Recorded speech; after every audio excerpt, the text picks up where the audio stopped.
Good morning everyone. आज का हमारा टॉपिक है वर्ण विचार। सबसे पहले इस टॉपिक में हम समझेंगे कि वर्ण किसे कहते हैं। तो वर्ण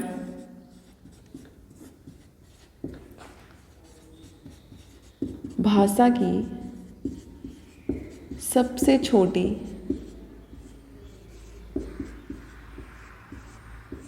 व अखंड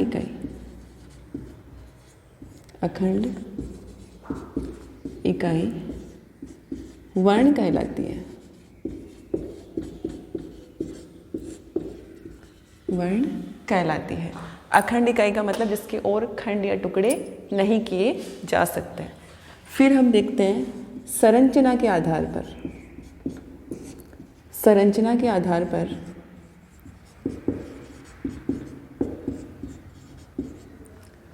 भेद, वर्ण के भेद वो कितने होते हैं? 2 भेद। कौन से? स्वर और दूसरा है व्यंजन। स्वर को क्या बोलते हैं? Vowel, VOWL vowel. और ये व्यंजन को बोलते हैं कॉन्सोनेंट।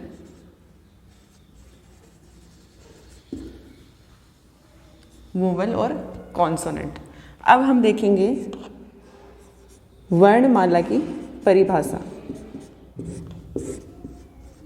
तो वर्णमाला की परिभाषा होती है स्वरों तथा व्यंजनों के क्रमबद्ध समूह को वर्णमाला कहते हैं। वर्णमाला कहते हैं। स्वरों तथा व्यंजनों के क्रमबद्ध समूह को वर्णमाला कहते हैं, या फिर व्यवस्थित समूह को क्या कहते हैं? वर्णमाला कहते हैं। फिर वर्णमाला में सबसे पहले क्या आ जाते हैं? स्वर। वर्णमाला में सबसे पहले क्या आ जाते हैं? स्वर। स्वर कौन से होते हैं? ए, आ, ई, ऊ,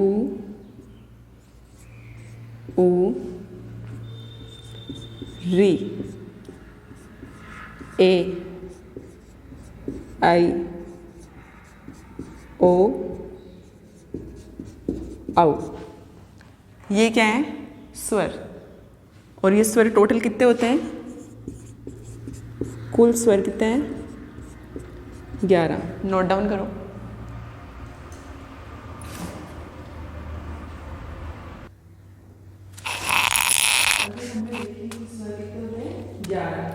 अब 2 और हम छोटी क्लासों में हम 2 स्वर और पढ़ते हैं। वो होते हैं अंग और ऐ।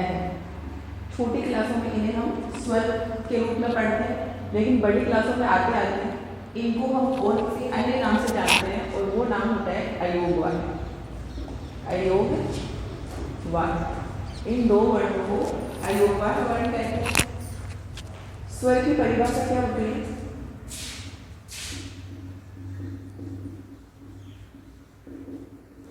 स्वर की परिभाषा होती है जिन वर्णों का उच्चारण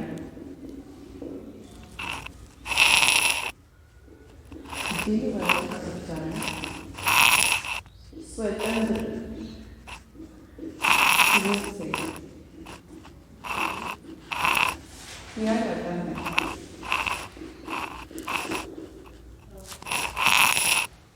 वे स्वर कहलाते हैं। स्वर कहलाते हैं।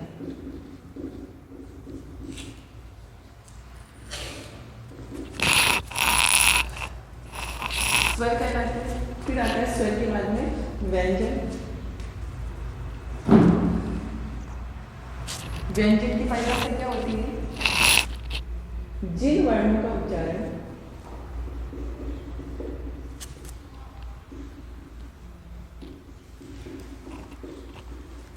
स्वरों की सहायता से किया जाता है। जिन वर्णों का उच्चारण स्वरों की सहायता से किया जाता है।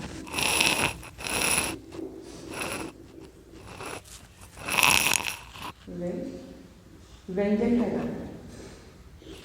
व्यंजन कहलाते हैं।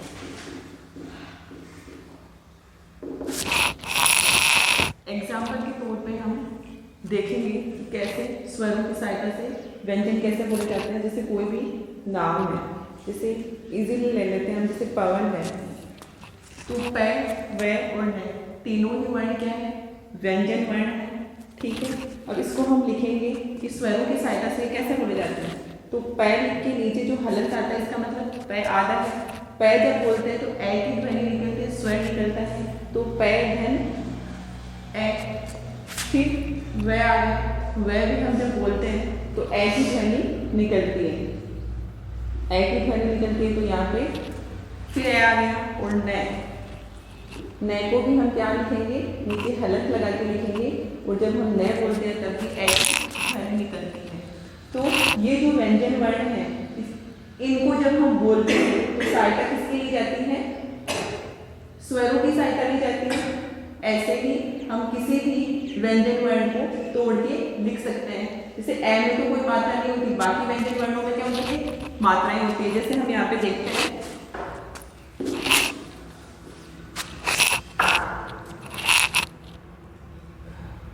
आ की मात्रा ऐसे, ई,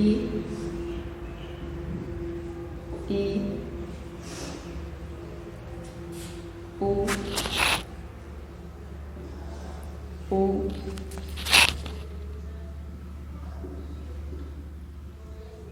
री,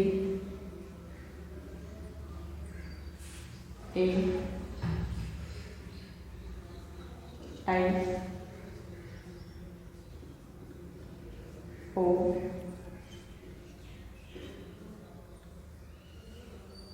औ, अं,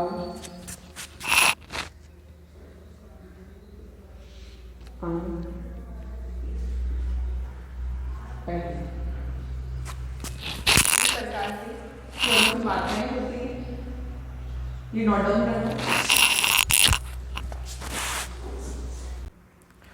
तो हमने देखा कि स्वर 11 स्वर के बाद में हमने अंग और अह छोड़ दिया था, जो छोटी क्लासों में हम इनको स्वरों में पढ़ते हैं। बड़ी क्लास में आते आते इन दो वर्णों को अन्य नाम से जाना जाता है, और वो अन्य नाम क्या है? अयोगवा है। इन दोनों वर्णों को अयोगवा है नाम से जाना जाता है। स्वर में ओनली 11 ही आते हैं। स्वर की परिभाषा: जिन वर्णों का उच्चारण स्वतंत्र रूप से किया जाता है वे स्वर कहलाते हैं। व्यंजन: जिन वर्णों का उच्चारण स्वरों की सहायता से किया जाता है वे व्यंजन कहलाते हैं। ये व्यंजन की परिभाषा हो गई। अब हम पढ़ेंगे कि व्यंजन हैं जो स्वरों की सहायता से बोले जाते हैं। तो इसको एग्जाम्पल के तौर पे हम देखते हैं, उदाहरण के तौर पे हम देखते हैं कि कैसे। जैसे ये उदाहरण है पवन, इसको हम पढ़ेंगे तो ये तीनों ही क्या वर्ण क्या है? व्यंजन वर्ण है। इसको हम लिखेंगे पै। हम जब बोलते हैं तो ए की ध्वनि निकलती है, तो पै के नीचे हलंत लगा के धन लगा के ए लिखा, पै, वे, न। कहने का मतलब ये जो व्यंजन वर्ण है वो स्वरों की सहायता से, ये जो है इनकी सहायता से बोले जाते हैं। तो परिभाषा भी यही हो गई कि जिन वर्णों का उच्चारण स्वरों की सहायता से किया जाता है वे व्यंजन कहलाते हैं। फिर ए के अलावा जितने भी स्वर होते हैं उनकी मात्रा होती है, चिन्ह होता है। जैसे आ, ई, उ, री, ए, आई, ओ, औ, अंग और अह, ये इनकी क्या है? मात्रा। अब अंग के जो शब्द हैं, जैसे इसको हम पढ़ते हैं तो कई शब्द हम ऐसे लिखते हैं कि ऊपर हम अंग का जो ये निशान है, ये चिन्ह है, वो लगाते हैं। जैसे अंग, रंग, ऐसे मंद, ऐसे ही अह। तो ये जो निशान है इसका एग्जाम्पल के तौर पे हम इसको देखेंगे कि कैसे इसका उपयोग किया जाता है। प्रातः, मतलब जो ए है, जब हम बोलते हैं तो है की जो ध्वनि निकलती है वो यहाँ हमें देखने को मिलेगी। हम बोलते हैं इसको प्रातः है, तो है की ध्वनि निकलती है। ऐसे ही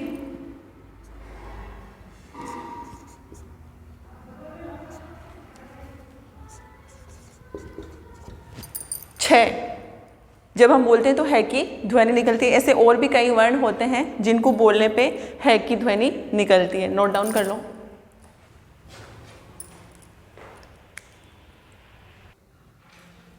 हमने व्यंजन की परिभाषा तो देख ली कि स्वरों की सहायता से बोले जाते हैं। अब व्यंजन वर्ण होते कौन कौन से हैं जो हम यहाँ पे देखते हैं। पहले हम देखेंगे क वर्ग। क वर्ग का मतलब होता है कि क वर्ग में कौन से वर्ण आते हैं वो यहाँ पे लिखेंगे। तो कौन से आते हैं, क, ख, ग, घ, ढ़। फिर ऐसे ही च वर्ग हो गया, च, छ, ज, छ, ण,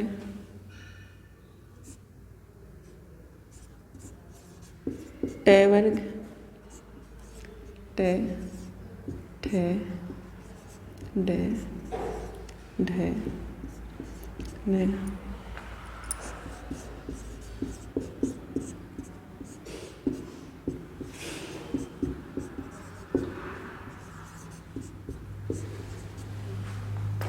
ते थे दे धे न। और प वर्ग, प, फ, ब, भ, म। फिर आता है ये, रे, ले, वे, श, से, है। और लास्ट में क्ष, त्र, ज्ञ और श। इनको तो हम पढ़ रहे हैं क वर्ग, च वर्ग, ट वर्ग, त वर्ग और प वर्ग। ये रे ले वे, इनको हम क्या बोलेंगे, अंतस्थ वर्ण है। ये कौन से वर्ण है, ये अंतस्थ वर्ण। अंतस्थ का मतलब होता है भीतर। क्या होता है, भीतर। जब हम ये चार वर्ण पढ़ते हैं, ये, रे, ले, वे, तो मुख से जो हवा निकलती है वो अपने मुख में ही रहती है, बाहर नहीं निकलती। फिर नीचे वाले हैं श, से, है। इन चार वर्णों को जब हम पढ़ते हैं तो हमारे मुख से भाप निकलती है। तो इन चार वर्णों को हम पढ़ेंगे उष्म वर्ण के रूप में। तो इनको क्या बोलते हैं, अंतस्थ को तो क्या बोलते हैं, भीतर। यहां लिख देती हूं, इनको बोलेंगे उष्म वर्ण। आपका हाथ आप अपने मुंह के सामने रख के एक बार पढ़ के देखना, मुंह से भाप निकलेगी। श, से है जब हम बोलते हैं। फिर क्ष, त्र, ज्ञ, श्र। इन चार वर्णों को किस नाम से जाना जाता है, संयुक्त वर्ण के नाम से जाना जाता है। कौन से वर्ण होते हैं ये, संयुक्त वर्ण। इन वर्णों में दूसरे व्यंजन भी मिले हुए होते हैं, जो हम आगे पढ़ेंगे कि कौन से व्यंजन कैसे लिखते हैं। नोट डाउन करो।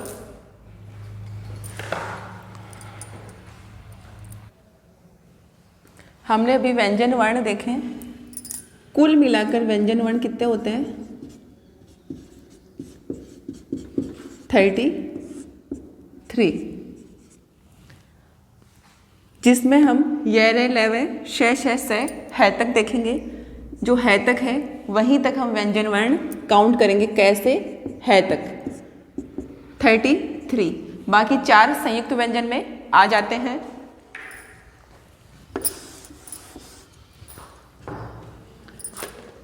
पांच वर्ण ऐसे होते हैं, रे,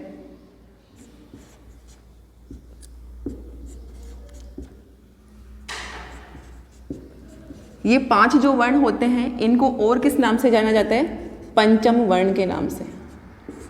पंचम वर्ण के नाम से भी जाना जाता है। मान लो आपसे पूछे कि पंचम वर्ण कौन से होते हैं, तो ये जो वर्ग कै वर्ग, चै वर्ग, टै वर्ग, तै वर्ग और पै वर्ग में जो पांचवा वर्ण होता है, इन जैसे ये कै वर्ग में आता है, ये चै वर्ग में, ये टै वर्ग में, ये तै वर्ग में और ये पै वर्ग में, इनको हम पंचम वर्ण के नाम से जानते हैं। वर्ण पूरे 33 होते हैं। इसके अलावा हम कुछ और ध्वनियाँ देखेंगे, जैसे एक होती है अनुनासिक। अनुनासिक, चंद्र बिंदु जिसको हम बोलते हैं ना, वैसे जो शब्द होते हैं, जैसे कि हम देखते हैं यहाँ पे शब्द देखते हैं, चांद, इसमें नाक से भी ध्वनि निकलती है, चांद। आंगन। इसके अलावा आगत ध्वनियाँ, आगत ध्वनियाँ, आगत ध्वनियाँ कौन सी हैं? जैसे हम देखते हैं डॉक्टर लिखते हैं, कॉलेज लिखते हैं, तो अगर ये लगा देंगे निशान, ये जो चिन्ह लगाते हैं, तब तो हम पढ़ेंगे डॉक्टर, और ये नहीं लगाया तब तो क्या हो गया? डॉक्टर। तो आगत ध्वनियों में एक तो चिन्ह ये होता है और एक होता है नुक्ता। इसको तो बोलते हैं अर्धचंद, इसको तो बोलते हैं अर्धचंद। ये जो निशान होता है ना ऐसा, इसको तो बोलते हैं अर्धचंद, ये जो ऊपर लगाया हुआ है डे और कै के ऊपर। नुक्ता जो होता है उसका निशान होता है यूं बिंदु की तरह। ये अरबी और फारसी भाषा से आया हुआ शब्द है, जो चिन्ह है जो, ये किन किन वर्णों के नीचे लगता है? कै, ख, ग, जय और फ। कई जगह हम देखते हैं ये ऐसे निशान लगे होते हैं, इन 5 ही लेटर्स में लगे हुए होते हैं। इनको नुक्ता के नाम से जाना जाता है। ये जो नीचे लगा हुआ है बिंदु, इसको नुक्ता के नाम से जानते हैं। जैसे हम कोई शब्द लिखते हैं, जैसे मैंने लिखा सजा, अगर जय के नुक्ता नहीं लगाया हुआ है, हिंदी भाषा का तो यही शब्द है लेकिन नुक्ता लग जाता है, तो अरबी फारसी भाषा का शब्द है जहाँ पे उसका अर्थ भी चेंज हो जाता है। यहाँ मैंने हिंदी भाषा में लिखा सजा, मतलब तो सजाना, तब तो इसका मीन हुआ सजाना। लेकिन अगर मैंने इसी शब्द में जय के नीचे नुक्ता लगा दिया तो इसका क्या मतलब हुआ? ये हो गया सजा, जो दंड होता है, पनिशमेंट। ये क्या हो गया? सजा, दंड। नोट डाउन करो।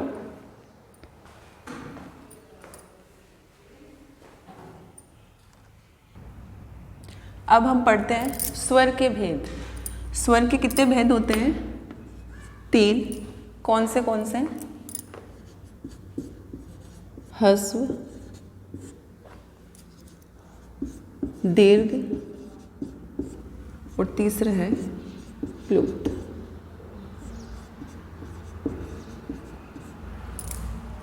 प्लुत स्वर। ह्रस्व स्वर की परिभाषा देखेंगे। सबसे पहले हम ह्रस्व किसे कहते हैं? ह्रस्व स्वर में क्या होता है? जिन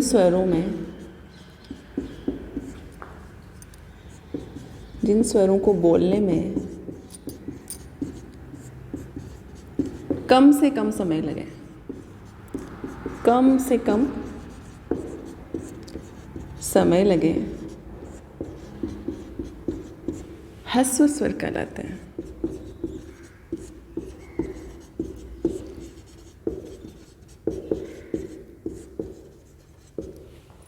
इनको मूल स्वर भी कहते हैं। इनको मूल स्वर भी कहते हैं।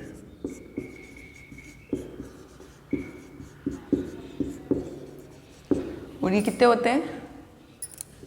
ये 4 होते हैं। ये 4 होते हैं।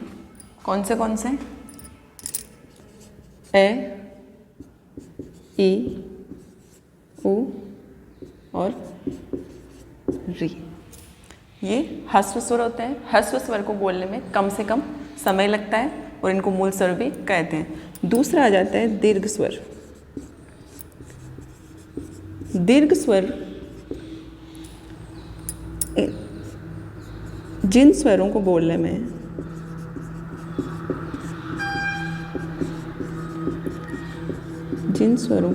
में ह्रस्व से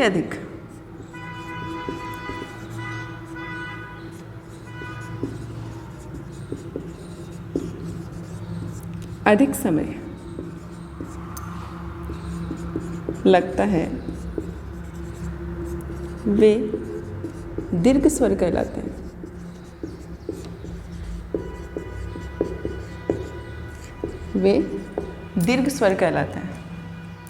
ह्रस्व स्वर में जो समय लगता है उससे थोड़ा अधिक जब समय लगता है तो वो कौन से स्वर आ जाते हैं? दीर्घ स्वर। ये 7 होते हैं। कितने होते हैं? 7 होते हैं। कौन से? इजी ट्रिक है। ए हमने ह्रस्व स्वर में लिखा तो आ किस में आ गया? दीर्घ स्वर में। ई हमने ह्रस्व स्वर में लिखा तो बड़ी ई दीर्घ में आ जाएगी। ऐसे ही बड़ा ऊ, फिर री आ जाता है ऊ के बाद में, फिर ए आई ओ औ। 1 2 3 4 5 6 7, तो ये 7 किस में आ गए? दीर्घ स्वर में। अब थर्ड है प्लुत स्वर। थर्ड कौन सा है? प्लुत स्वर। प्लुत स्वर में दो स्वरों से भी अधिक समय लगता है। 2 स्वर हम जब बोलते हैं उससे भी ज़्यादा समय लगता है बोलने में, तो वो क्या कहलाते हैं? प्लुत स्वर। 2 स्वरों से भी अधिक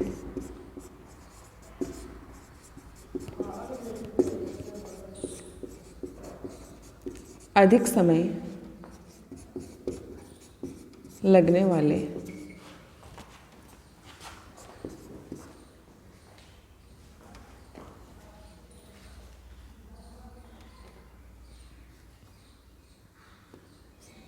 अधिक समय लगता है वे प्लुत स्वर कहलाते हैं।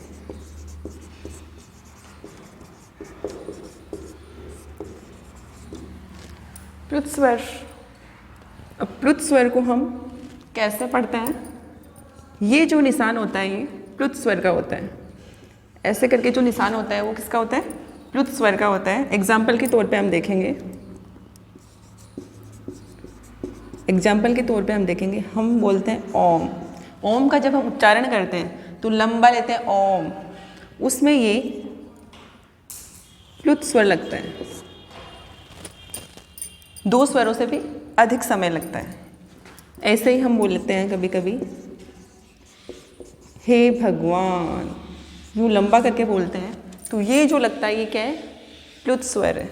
कोई भी बच्चा अपनी माँ को आवाज़ लगाता है तो वो जोर से यूँ लंबा लेता है माँ, तब इसमें क्या लगता है? ये प्लुत स्वर लगता है। माँ कहाँ हो तुम?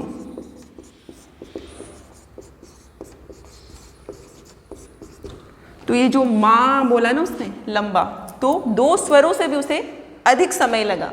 तो ये जो निशान है ये किसका है? प्लुत स्वर का। नोट डाउन करो।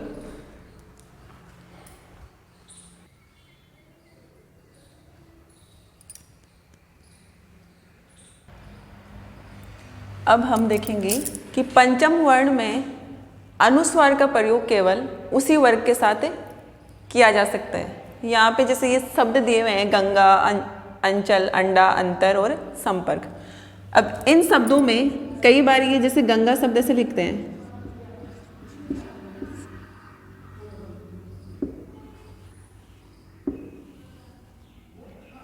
क्यों?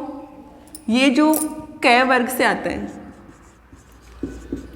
कै वर्ग जब हम बोलते हैं तो गए आता है, कै खे गए घेड़े, और ये जो शब्द है गए, इसका पंचम वर्ण क्या होता है? ड़ होता है। मतलब इस वर्ग का पंचम वर्ण ड़ होता है, तो इससे पहले ये शब्द आएगा और उसके नीचे हलंत आएगा।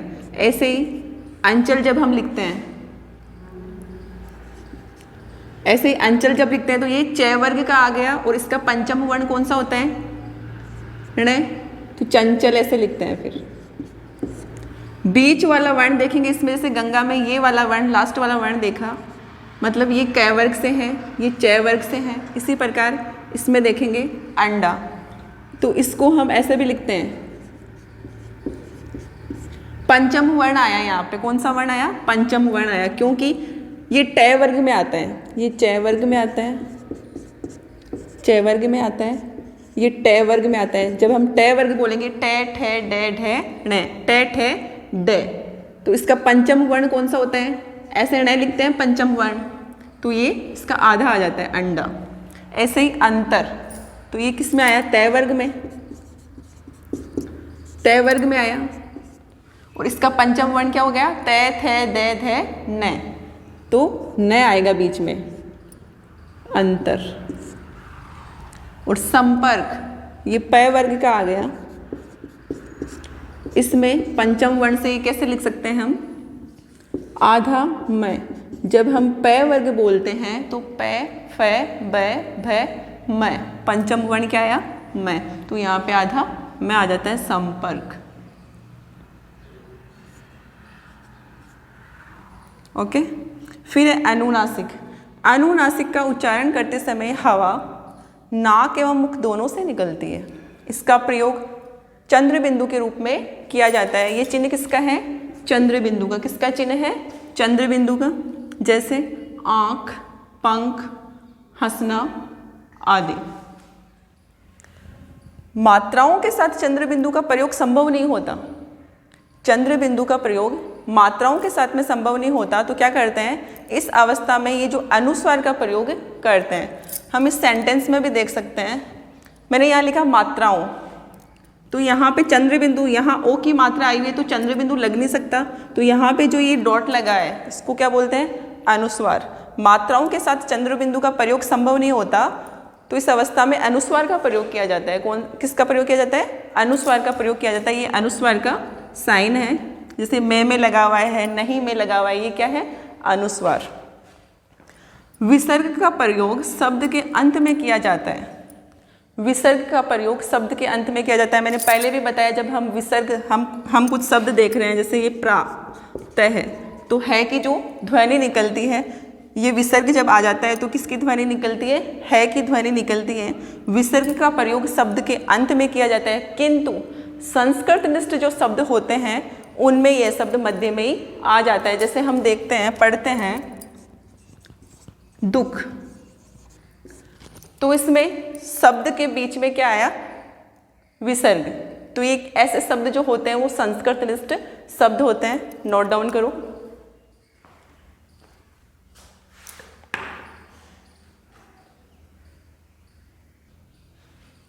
पहले हमने पढ़ा था कि स्वर के कितने भेद होते हैं, जो हमने 3 देखे, ह्रस्व, दीर्घ और प्लुत स्वर। वो तो किसके हो गए? स्वर के, उच्चारण के आधार पर। अब हम देख रहे हैं व्यंजन के भेद। ये भी कितने होते हैं उच्चारण के आधार पर? 3। और वो कौन से होते हैं? स्पर्श व्यंजन, अंतस्थ व्यंजन और उष्म व्यंजन। व्यंजन में इनको डिवाइड कर दिया है कि ये कौन से व्यंजन कहलाते हैं? स्पर्श व्यंजन, अंतस्थ व्यंजन और उष्म व्यंजन। स्पर्श व्यंजन में कौन से व्यंजन आते हैं? कै, खे, गे, खे और ड़े।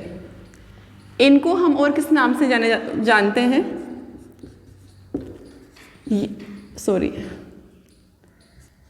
ये जो वर्ण है ये कंठ से बोले जाते हैं। कै, खे, गे, घे, ड़े, ये जो लाइन आती है किस में चली जाती है? कंठ में। फिर स्पर्श व्यंजन में आता है च, छ, जय, छ और ण, ये बोली जाती है। ये जब वर्ण हम बोलते हैं तब तालव्य वर्ण है ये। जब हम बोलते हैं तो जिह्वा जो होती है, जीभ जो होती है, वो हमारे तलवे पे जो तालवा होता है उस पर स्पर्श करती है। च, छ, जय, छ, ण। फिर आता है ट, ठ, डे, ढे, ण। मूर्धन्य, मूर्धा, ते, थे, दे, धे, न। ये जब हम बोलते हैं तो दंते, जीवा जो होती है वो दांत की टच होती है। फिर आता है प, फ, ब, भ और म। ये वर्ण जब हम बोलते हैं तो हमारे दोनों होठ आपस में मिलते हैं, तो औष्ठ्य वर्ण होता है ये।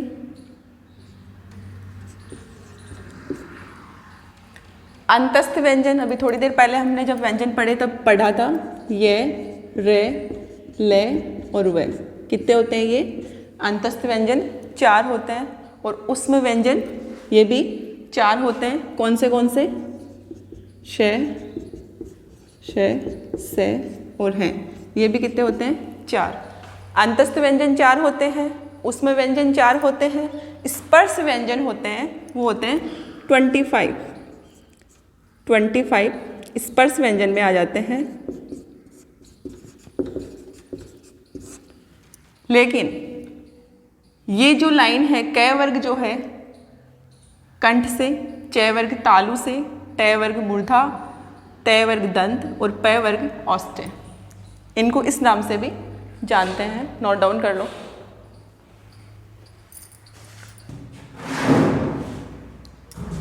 संयुक्त व्यंजन हमने पढ़े थे, 4 होते हैं, क्षत्र गे। अब इनको लिखते कैसे हैं, ये संयुक्त व्यंजन क्यों कहलाते हैं? जैसे ये क्ष है तो ये किन वर्णों से बन के मिला हुआ है? स और क।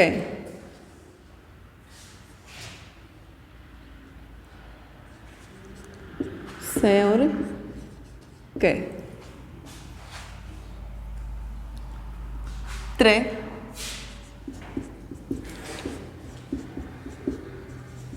ते और रे।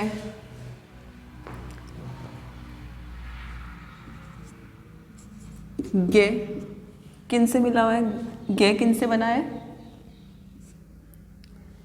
जय और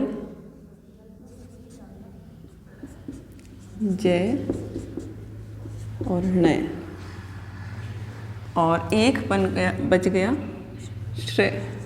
ये किससे मिलके बना हुआ है?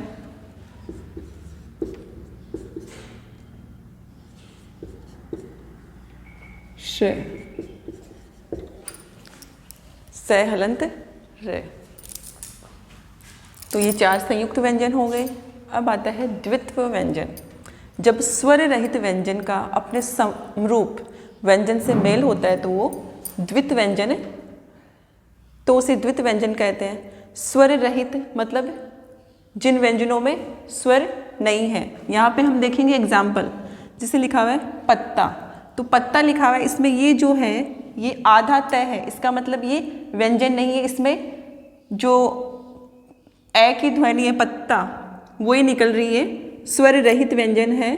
बच्चा, लड्डू, इनमें जो ये च है, जैसे ये च इसका आधा, जो वर्ण है उसी का आधा, ये त है इस वर्ण का ही आधा, ये च है इस वर्ण का ही आधा, ये ड है तो इस वर्ण का ही आधा। तो ऐसे जो व्यंजन होते हैं, जो स्वर रहित व्यंजन होते हैं, जो स्वर रहित व्यंजन होते हैं अपने समरूप मतलब नेक्स्ट जो वर्ण है वो भी वही आया है। जैसे आधा तय तो इधर पूरा तय आया है, नेक्स्ट जो वर्ण है वो सेम आया है, तो अपने समरूप व्यंजन से मेल होता है, उसे द्वित्व व्यंजन कहते हैं। पत्ता, बच्चा, लड्डू, ऐसे व्यंजन। जैसे इसको तोड़ के लिखेंगे, जैसे अभी मैंने पहले बताया था एग्जाम्पल पे पवन, तो प धन ए, तो इसको अगर हम देखेंगे तो इसको ऐसे लिखेंगे, जैसे पत्ता लिखा हुआ है तो प, इसमें तो क्या है स्वर मिला हुआ है, लेकिन उसके आगे जो वर्ण है ये आधा, पहले ही आधा दिया हुआ है, इसमें वर्ण नहीं जुड़ा, लेकिन लास्ट में जो वर्ण ता दिया हुआ है इसमें हम तय लिख के आ की ध्वनि निकलती है। ऐसे ही बच्चा हो जाएगा लिखेंगे तो, और ऐसे ही लड्डू, इसमें ऊ की मात्रा है तो ऊ की मात्रा लग जाएगी। फिर है वर्ण संयोग। जब एक स्वर रहित व्यंजन अन्य किसी स्वर सहित व्यंजन से मिलता है तो इसे वर्ण संयोग या संयुक्त अक्षर कहते हैं। जैसे विद्या, तो ये जो द है ये क्या है? स्वर रहित व्यंजन है, लेकिन ये जो व्यंजन है वो क्या है, स्वर सहित व्यंजन है। तो ये में क्या जुड़ा हुआ है, आ। विद्या, ऐसे ही सस्ता। तो ये जो व्यंजन है ये क्या है, स्वर रहित हैं, आधा से पहले ही दिया हुआ है। ये नीचे जो हलंत लगाते हैं इसका मतलब ये वर्ण जो है वो आधा है। उसके बाद में तय में किसकी तय में क्या जुड़ा हुआ है, आ। नोट डाउन करो। हाँ, तो हम पढ़ रहे थे वर्ण विचार। वर्ण विचार में हमने संयुक्त व्यंजन देख लिए, द्वित्व व्यंजन देख लिए, वर्ण संयोग देख लिया। अब आता है उच्चारण के आधार पर व्यंजन के दो अन्य भेद। पहले तो हमने उच्चारण के आधार पर व्यंजन के 3 भेद देखे थे, स्पर्श व्यंजन, उसी में अंतस्थ व्यंजन और उष्म व्यंजन। उसके बाद में अन्य 2 जो भेद हैं वो कौन से हैं, अल्प प्राण और महाप्राण। कौन से हैं, अल्प प्राण और महाप्राण। अल्प प्राण जिन व्यंजनों के उच्चारण में वायु सरलता से कम मात्रा में मुख से निकलती है, अल्प प्राण व्यंजन कहते हैं। उन्हें क्या कहते हैं, अल्प प्राण व्यंजन। वायु सरलता से और कम मात्रा में मुख से निकलती है वो अल्प प्राण व्यंजन कहलाते हैं। और महाप्राण व्यंजनों में जिन व्यंजनों के उच्चारण में वायु मुख से तेजी से निकलती है और घर्षण होता है, वे व्यंजन महाप्राण कहलाते हैं। तो अल्प प्राण व्यंजन में कौन से व्यंजन आते हैं और महाप्राण व्यंजन में कौन से व्यंजन आते हैं वो अब देखेंगे। तो अल्प प्राण व्यंजन कौन से होते हैं, जिनमें वायु सरलता से और कम मात्रा में मुख से निकलती है। वो होता है प्रत्येक वर्ग का पहला, तीसरा और 5वां वर्ण। तो प्रत्येक वर्ग, कल हमने वर्ग भी पढ़ा था, कै, चे, टे, ते, पे, ये 5 वर्ग पढ़े थे। तो पहला, तीसरा और 5वां। ऐसे ही चय वर्ग का पहला, फिर 6 आ जाता है, फिर जय तीसरा और फिर 5वां। फिर टय वर्ग का पहला, तीसरा और 5वां। फिर तय वर्ग का पहला, तीसरा और 5वां। और पय वर्ग का पहला, तीसरा और 5वां। बै और मैं। इसके अलावा ये, रे, ले और वे, ये जो वर्ण हैं वो अल्प प्राण में आते हैं। फिर आते हैं महाप्राण में। कौन से वर्ण आते हैं, अल्प प्राण में आता है प्रत्येक वर्ग का पहला, तीसरा और 5वां वर्ण। महाप्राण में आता है दूसरा और चौथा वर्ण। तो दूसरा ख, प्रत्येक वर्ग का दूसरा और चौथा वर्ण, ख और घ। फिर छ और झ, ठ और ढ, थ, ध, फ, भ और फिर आता है श, स, है। ये वर्ण आ जाते हैं महाप्राण में। नोट डाउन करो।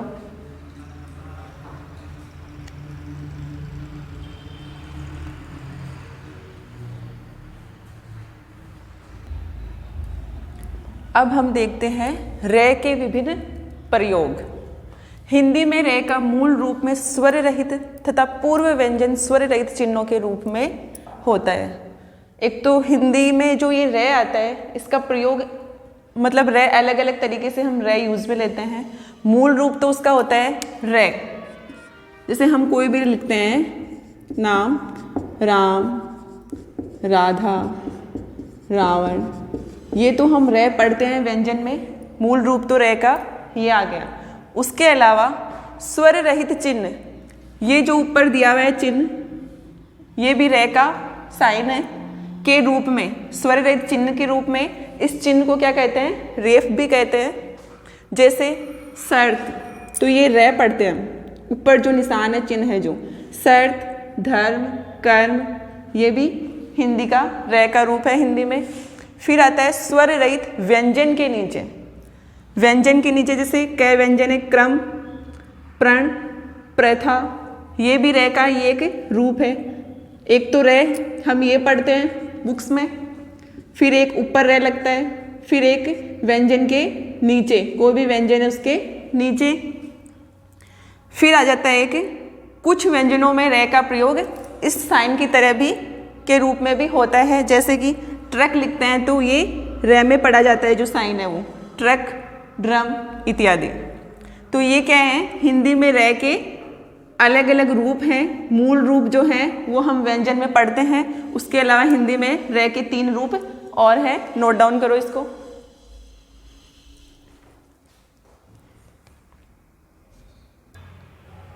अब हम देखते हैं हिंदी में स्वर संबंधी जो अशुद्धियाँ हैं वो कौन सी हैं, कैसे होती हैं।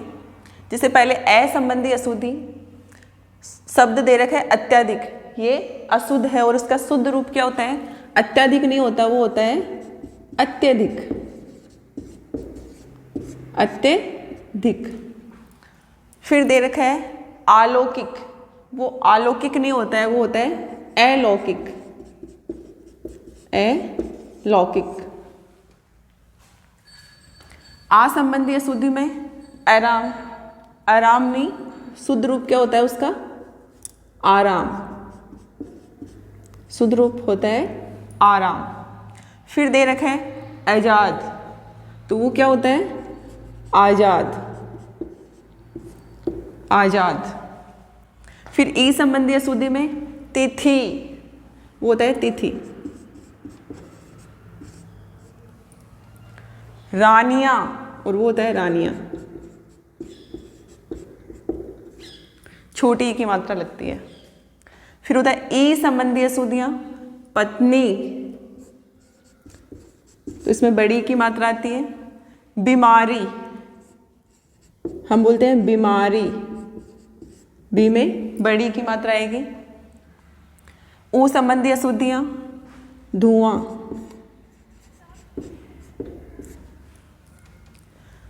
रुपया, हम अक्सर ऐसे ही लिखते हैं लेकिन ये बड़े ऊ की मात्रा आ जाती है, रुपया में रुपया, छोटी ऊ की मात्रा आती है। फिर है ऊ संबंधी अशुद्धियां, वधु, बड़े ऊ की मात्रा, रुमाल, इसमें बड़े ऊ की मात्रा आती है। ए संबंधी अशुद्धियों में जय, जय। सेना होता है क्या है, सेना। आई संबंधी अशुद्धि में ऐतिहासिक, जबकि शुद्ध रूप होता है इसका ऐतिहासिक, ऐतिहासिक। ऐनक, ऐनक। ओ संबंधी अशुद्धि में पड़ोसी, पड़ोसी।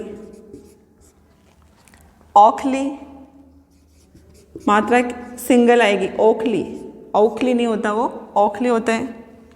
औ संबंधी अशुद्धि में कौन होता है, क्या है, कौन। और लौकिक का क्या हो जाएगा, अलौकिक, सॉरी, ये लौकिक का शुद्ध रूप क्या हो जाएगा, लौकिक, 2 मात्रा आ जाएगी।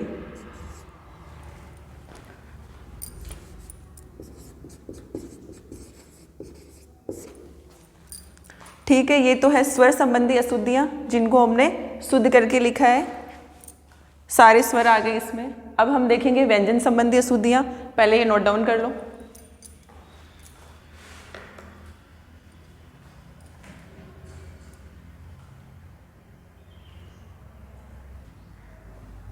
अब हम देखते हैं व्यंजन संबंधी अशुद्धियां, ण तथा न संबंधी अशुद्धियां।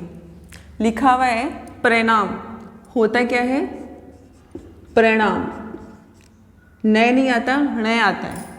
करण, शुद्ध रूप होगा इसका कर्ण। फिर डे तथा ड़े संबंधी अशुद्धियां, टेढ़ा, वो होता है टेढ़ा। पढ़ाई होता है पढ़ाई। फिर आता है ढ तथा ढ संबंधी अशुद्धियां, बढ़ाई होता क्या है? बढ़ाई।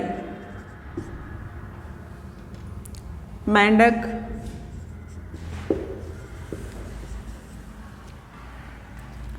क्षय तथा क्षय संबंधी अशुद्धियां, क्षमा होता शुद्ध रूप है क्षमा। कक्षा होता है कक्षा। स तथा स संबंधी अशुद्धियां, शहर शहर, शहर नहीं शहर। प्रशंसा प्रशंसा। रे संबंधी अशुद्धियों में आशीर्वाद नहीं होता, होता है आशीर्वाद आशीर्वाद। कृपा। फिर आता है अनुस्वार, ये भी अनुस्वार ये भी अनुस्वार और ये भी अनुस्वार, ये चंद्र बिंदु वाला और ये ओनली बिंदु वाला। संबंधी अशुद्धियां, सन्यासी वो होता है सन्यासी। से के ऊपर अनुस्वार लगेगा, धुआं तो धुआं। नाक और मुख से निकलती है ध्वनि, आ पे चंद्र बिंदु लगेगा। इस प्रकार आपका ये चैप्टर कंप्लीट हुआ। स्वर संबंधी अशुद्धियां बता दी, व्यंजन संबंधी अशुद्धियां बता दी। इससे रिलेटेड होमवर्क आपको PDF के रूप में मिल जाएगा, जो आपको करके सबमिट करवाना है। कुछ भी समझ में नहीं आए तो पूछ लेना। Thank you.